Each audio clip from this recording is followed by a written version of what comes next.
All right. Hey guys. Today is a March 6th, Saturday afternoon. Uh, I came to the community center of the new apartment and found a nice room suitable for recording. So instead of going to school, I'm gonna take one video here because a school is a little bit far away from my apartment. It takes about 1 hour, so I'm gonna do that. So in this video, I'm gonna talk about functions, which I should have covered last week, but I couldn't. So I'm gonna cover now as the first topic of the second week. So let me go to section 2.3. So I guess you guys have a solid understanding about functions. You may have studied functions before, say in high school or in middle school. But our textbook offers a little bit more general treatment about functions. Uh, so they may help you enrich your understanding about functions, might be instructive, helpful. So I'm gonna do that. Okay, so for this purpose, we need two concepts. The first concept we need for a general definition of function is the product of two sets. Okay, so suppose we have two sets A and B, and how do you define product of two sets? So how do you multiply two sets? Okay, and here's the definition. So the product of two sets A times B is defined as pairs, the collection of pairs A comma B, such that the first component A is an element of set A, and the second component B is an element of set B. Okay? So this is quite different from the standard multiplication of two numbers. So in order to distinguish from standard product, we call this Cartesian product. Okay. So let me show you one example. Here we have set A, 1, 3, 5, and set B, 2 and 4. And their product is going to be, so A times B is the set of pairs. So the first pair I can come up with is 1, 2. This is an element of the product because the first component 1 is an element of set A, 2 element of set B, right? And 3, 2 and 5, 2. Now I'm done with number 2 in set B. So now let me use number 4, the second element of set B. Then I can yield 3 more pairs, 3, 4 and 5, 4. All right, so total 6 pairs in this product set. Okay, so that's the way to multiply two sets. Okay. So from this definition, one thing you can notice is the commutative law does not hold in general for this operation, meaning that if we change the order, also changing the order results in a different outcome. So A times B is not in general equal to B times A. Okay, this is quite clear from this example. So if we think about B times A in this example, you can easily see that every pair will be reversed. So 1, 2 becomes 2, 1, 3, 2 becomes 2, 3, and so on, right? And 1, 2, if we compare 1, 2 and 2, 1, actually we can display each pair on the standard XY coordinate system, and 1, 2 and 2, 1 correspond to different points, so obviously they are different, right? So this is why we call each element of the product ordered pairs. So that is a pair, A, B, and order matters in the sense that A, B is not equal to B, A, unless A and B are identical numbers. Right, and this product concept is applied to economics at the beginning of microeconomics. So if you studied principal class before, you may have heard commodity bundles. Okay, commodity bundles is the set of alternatives consumer can choose. Okay, and we can employ this product of two sets to describe the set of alternatives consumer can choose. In other words, the set of commodity bundles. Let me show you one example, specific example. You stop by Starbucks to enjoy a cup of Americano and blueberry muffins. And if we describe the set of bundles that you can choose, then I need two sets. First, a defined set X as the because if you go to Starbucks, you can order one of the three different sizes: tall size, grande, or venti, right? And define set Y as the set of non-negative integers, so from 0 to 1, 2, 3, and so on. Okay. Now let's think about the product of these two. Then we have t comma 0 or t comma 1 and so on, or g comma 0, g comma 1 and so on, and v comma 0 and v comma 1 and so on. Okay. Because a set Y has infinitely many elements, as a result, the product also has many elements, many pairs. But each pair has a very clear meaning. So for instance, G, 1 means you order 1 grande Americano and 1 blueberry muffin. That's the one menu you can choose at Starbucks. So the product of two sets can be used to describe the set of bundles you can choose at any place or any economic environment. Okay, so the product is applied to economics. All right. Now the second concept we need for a general definition of function is binary relation. But binary relation is nothing but subset of the product. So suppose we have two sets x and y and consider their product. And binary relation is defined as a subset of this product. Okay, so a subset of Cartesian product of two sets describes it forms a relation between two variables x and y. Okay, so here we have an example. So here x is given by the set 1 through 5, and y is given by the set 4 through 8. But instead of this, let me use the same set. Okay, so y is the same as the set y is the same as set x from 1 to 5. Okay. Then here are examples of binary relations we can think of in this example. So the product of these two is going to be x times y, can be written as set of pairs. First component x is an element of set x, and second component y is an element of set y, right? So this is the entire set of the product, and for each example we have a one more condition, right? So for the first set, x has to be larger than or equal to y. It means, this is clearly a subset of the entire product. So it can be regarded as a one binary relation. All right. And let me show you one. So let me show you a picture to help your understanding. So on the XY coordinate system, we can describe the whole product.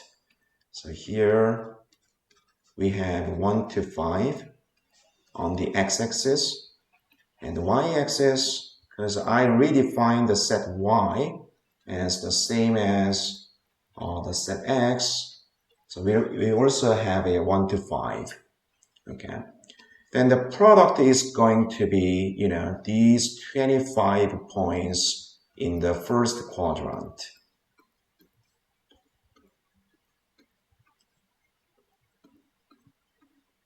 Right?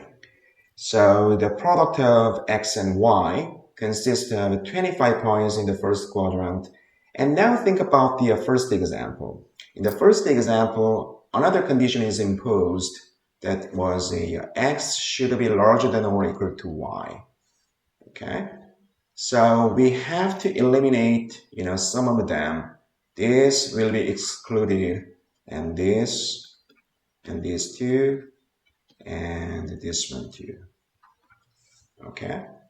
So clearly, you know, the first example can be seen as a subset of the product. So that is a binary relation.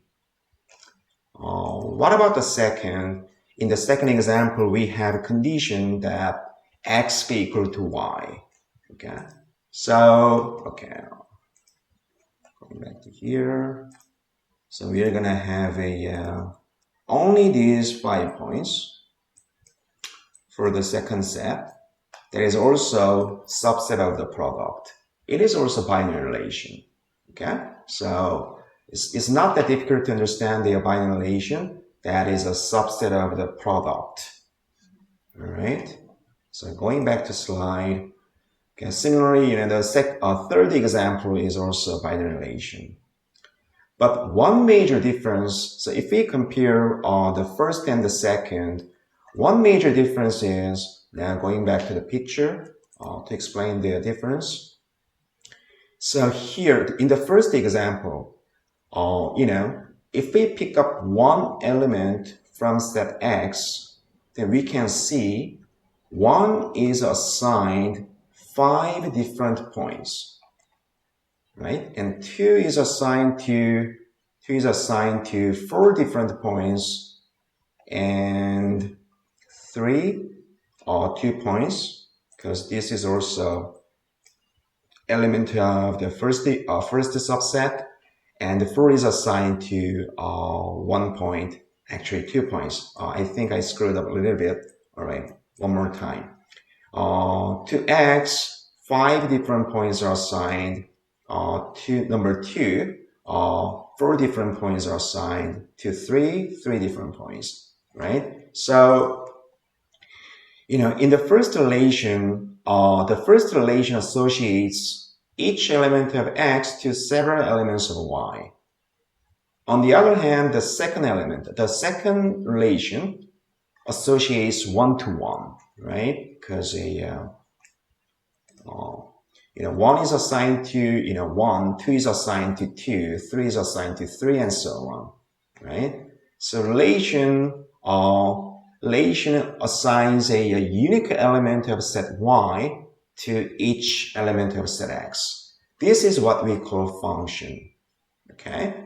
So let me define function in general. Okay, so going back to next slide. Now function is a binary relation. Okay, so function is a specific case of a binary relation satisfying the next 2 properties. The first property is called functional. So binary relation should be functional in the sense that if x is assigned to y1 and x is assigned to y2, then these two y1 and y2 should be equal to each other. Okay, meaning that, you know, binary relation should assign a unique number y to each element of set x. Okay, and the second property function has to satisfy is the domain of the binary relation is equal to set x, meaning that each element set x should be assigned to some element of set y. Okay, so now think about the you know, this example. If we take a look at the second diagram here, this is not a function because this is not functional. So it does not obey the first property because a 2 is assigned to element b in set y, and 2 is also assigned to, you know, another different point, another different element C in the set Y, right? And B and C are clearly different, so it is not functional, okay? And it is not serial either, because a 3 is an element of set X, so it is the domain of the binary relation, but 3 is not assigned to any element to set Y, any element in set Y, right? So it's not functional, so neither functional nor serial, so it's not a function. But the first example is a function, right? Because 1 is assigned to D, and 2 is assigned to C, and 3 is assigned to 3 is also assigned to C. So every element in set X is assigned to unique element in set Y, is functional and serial, so it can be regarded as a function. But both are binary relations because the first binary relation is this 1 comma D and 2 comma C and 3 comma C. That is a subset of the product X times Y. And the second is also binary relation 1 comma D, 2 comma B, and 3 comma C. That these three pairs are elements of the product X times Y. So binary relation, but does not satisfy these two properties, so it's not a function. That is a general definition of function and can be useful, when we study a little bit more complicated function in the future. Okay, but you may work with, what you know about function. So I studied the function. I studied the function in high school. That is, usually denoted by y equals f of x. So function specifies one association between x and y, two variables. I think working with that definition is totally fine. But a text 2 offers a little bit more general treatment. So that might be useful. Alright, so function is denoted by y equals f of x, or f is a mapping from x to y, so either this or this. Okay, so here f, the letter f, specifies a certain relation between two variables. And we call the x, the variable inside the function, the argument or independent variable of function f. And y is called the value of function or dependent variable. And capital X, so that is the domain. So the set of values on which the function is defined. And y is the codomain. So the set of possible values, which can come out as a result of the function. And f of x is called the image or range. So the range is the set of possible set of actual values which come out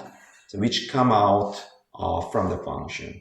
Okay, so codomain is the set of possible values we can get from the function, and f of x, the range is the set of actual values we could get from the function. Right? So there is a slight difference between these two. So going back to the previous example, so here the codomain is A, B, C, D, but the range is just a C and D, right? We get just a 2 C and D from this mapping or from this function. All right, so we are going to study some, so we are going to divide class of functions into several subclasses, and we are going to study each class in this course. So the first specific class is, very standard class is polynomial. So polynomial takes this form. So y is given by a sub 0 plus a sub 1x and plus a sub 2x squared, and so on. Okay? So polynomial has a property that the exponent of variable x is a non-negative integers. Okay, so here the exponent is 1, here the exponent is 2 and 3 and so on. And they are connected with addition or subtraction, okay, or multiplication, but not division. All right. So here a sub 0 and a sub 1 and so on. These variable are these are constants. Okay. So within this class, we can get several subclasses. So if n is equal to 0, then we just have a y is equal to a sub 0. That is a constant function. So y get just a fixed value. And if n is equal to 1, then we have, so if we put in 1 for n here, then y is a sub 0 plus a sub 1 times x. That is a linear function. When n is 2, we have a quadratic function. So the highest exponent is number 2. And if n is 3, then we have a cubic function. Okay. So in the next slide, we have several graphs of polynomials. So constant function is the graph of a constant function is, because no matter what x function yields some specific fixed value, so that's going to be horizontal line segment. Okay, that is a constant function. So the y's value is fixed by a sub 0. And for the quadratic function, depending on the sign of a2, we have a u-shape or hump shape. So if a2 is negative, we have the reversed u-shape or hump shape. And if a2 is a positive, we have a u-shape, right? And cubic functions graph is right here.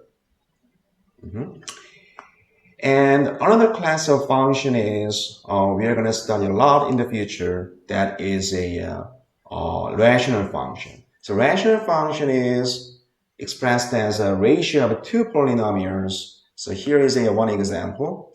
Y is defined as x minus 1 divided by x squared plus 2x plus 4. So the numerator is a linear function, one polynomial. And on the other hand, denominator is quadratic function, right? We call this type as a rational function, okay? So for a rational function, one thing we should be careful is, because if we define ratio a over b, then b should be non-zero number. So we have to double check whether the function on the bottom can take a zero value. So here is a one specific type of a rational function, that is a hyperbola. So hyperbola is y equals a over x. Okay, so the numerator is just a constant function, one polynomial, but the denominator is just a linear function, x plus some constant. Okay, that is called a hyperbola. And hyperbola's graph is that looks like this. So when x is equal to 0, okay, then we have some asymptote, because when x is close to 0, then if a is positive, then the y's value grows large. It goes to infinity. But x grows large, then we divide some constant by a huge number. So the y's value converging to 0. Okay. All right. And we're going to study a little bit more functions. They are called the transcendental functions. So the one difference is, in the previous examples, these two types, we can come up with a function with standard, algebraic operations multiplication, subtraction, division, or addition. Okay, so polynomial is a function we can come up with three operations out of four: addition, subtraction, and multiplication. And rational function is we can come up with a division. But there are some other functions we can't come up with those four standard algebraic operations. They are called transcendental functions. So two examples are exponential function. Now the variable x is located at the exponent. So y equals b to the power x, or logarithm. Okay. So logarithm is defined as an inverse function of exponential. We are going to study these two in chapter 9 or 10. So after the midterm exam. And there is also one more transcendental function widely used in economics, trigonometric function. Okay, so cosine or sine or tangent. And those functions, for instance, sine of x, I'm not sure if you studied this in high school, but it has a cycle like this. Okay. So this trigonometric function naturally applied to macroeconomics, especially when we study business cycles. But we are not going to deal with this. Okay. But the exponential logarithm, those are quite important even in microeconomics when we study elasticity of demand or something. Okay, so we are going to study these two. And then let me talk a little bit about exponent. This is a little bit digress, but so this is a little bit, out of the topics. So it's not about functions, but in the textbook somehow it deals with some exponent rules. So let me study that. It's pretty easy. So a to the power n is a repeated multiplication of that constant a. So a to the power n means multiplication of a n times. That's the definition of exponent. And we have several rules for these exponents. So a to the power n times a to the power m. So multiplication becomes addition, a to the power m plus m.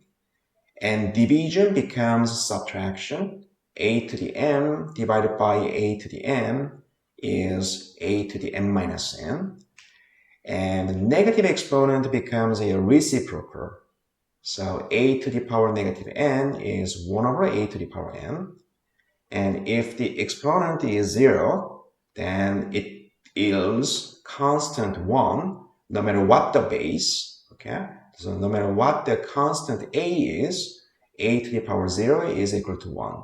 Even for 0, okay? So 0 to the power 0, that means we multiply 0 times. Oh, it sounds a little bit odd. So what's the value of this? That is a 1. Okay? Why that is 1? I have no idea. That is just a promise among mathematicians. Mathematicians defined everything to the power 0 as a 1.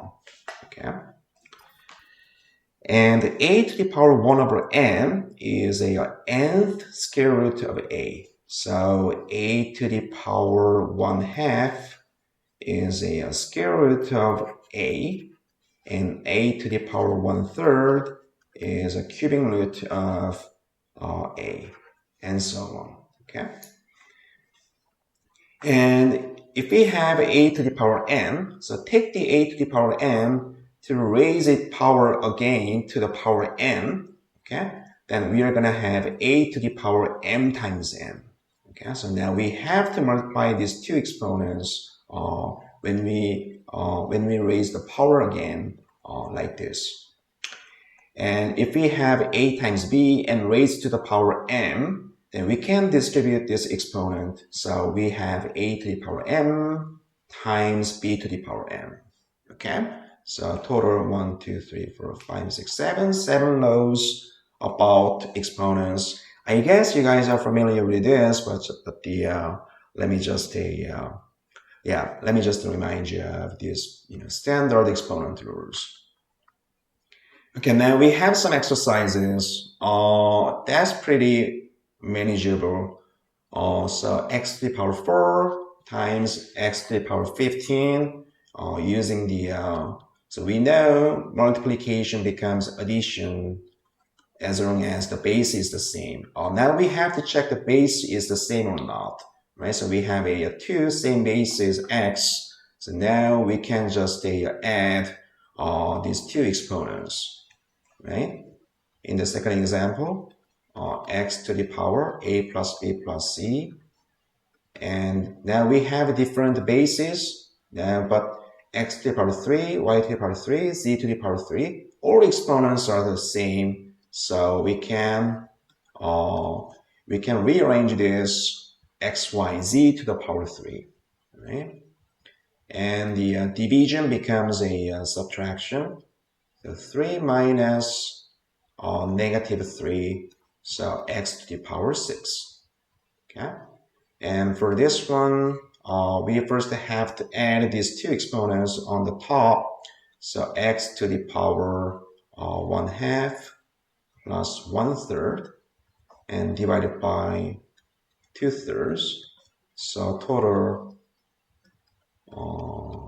minus 2/3, that is x to the power 1/6, I guess. Okay. All right. And yeah, let me this for one exercise. So you can easily show, these three expressions are equivalent using the exponents rule we studied before in the previous slide. All right. And then, of course, we can define function on, several variables, okay? Because we define function as a binary relation over x times y. And here, x is a arbitrary set. So settable pairs can be, this set x. So x is a comma b, or a comma b comma c, or a comma b comma c comma d. So x can be any set of pair a comma b, or a comma b comma c, or the set of a comma b comma c comma d. So having 4 elements, right? So in this example, for this a comma b, then we have function with 2 variables, right? So the function is defined on x comma y, or a comma b, okay? And for a comma b comma c, now the function has 3 variables, and for the last function has 4 variables. So the domain can be any Euclidean space. So we are going to deal with this. So we are going to deal with this kind of functions with multiple variables in the future. That is widely applied to economics as well. All right. So let me quickly recap what we studied in the first week. Although this is the first video of the second week, we studied the nature of math econ. So math econ is a mathematical approach to econ analysis, and discussed why this approach is natural in economics. And then we studied the basic components of economic models. We saw there are 2 types of variables in econ models: endogenous and exogenous variables. And we saw several equations, identity and behavioral equations, or characteristic equations. And in this video, we study the functions, okay? So in the next video, now we initiate our econ analysis from the simplest possible model, that is a linear model, okay? So in the next video, now we start with some interesting econ analysis, then how math is applied to such a econ